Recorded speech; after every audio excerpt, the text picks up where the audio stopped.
Pour tromper ma déprime dans autre chose que la bière, je suis allé à la rencontre de Mongo Betty, aujourd'hui libraire à Yaoundé, mais toujours l'écrivain qui, depuis 40 ans, nous éclaire sur l'absurdité de ce système dans lequel nous vivons.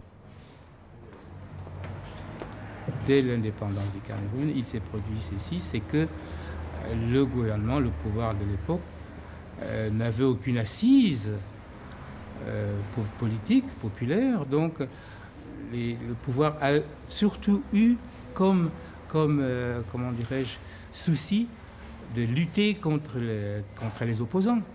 Et c'est d'ailleurs, ça se voit bien, c'est encore le souci principal du gouvernement actuel, c'est de lutter contre les opposants.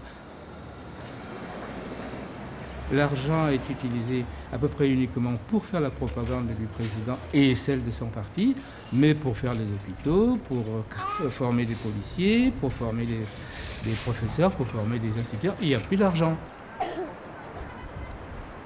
On est réellement désespéré quand on observe la société camerounaise. On peut estimer comment dirais-je, le niveau du chômage à quelque chose comme 40 ou 50%, en ce qui concerne les jeunes en tout cas. Les jeunes n'ont pas d'emploi.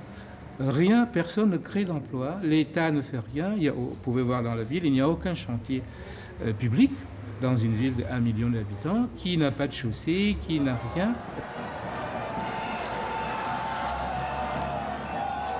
C'est la culture locale, la culture politique, c'est une espèce de culture d'irresponsabilité parce que les gens qui sont au pouvoir sont assurés d'une totale impunité.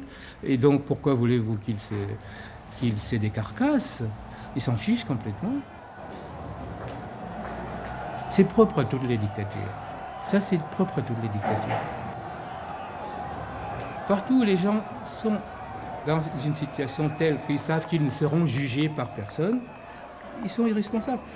Voilà. La sanction, dans un pays civilisé, la sanction, c'est le vote des électeurs. C'est pas un mystère. C'est une loi des sociétés humaines. Là où il n'y a pas de sanction, il n'y a pas de sens de responsabilité.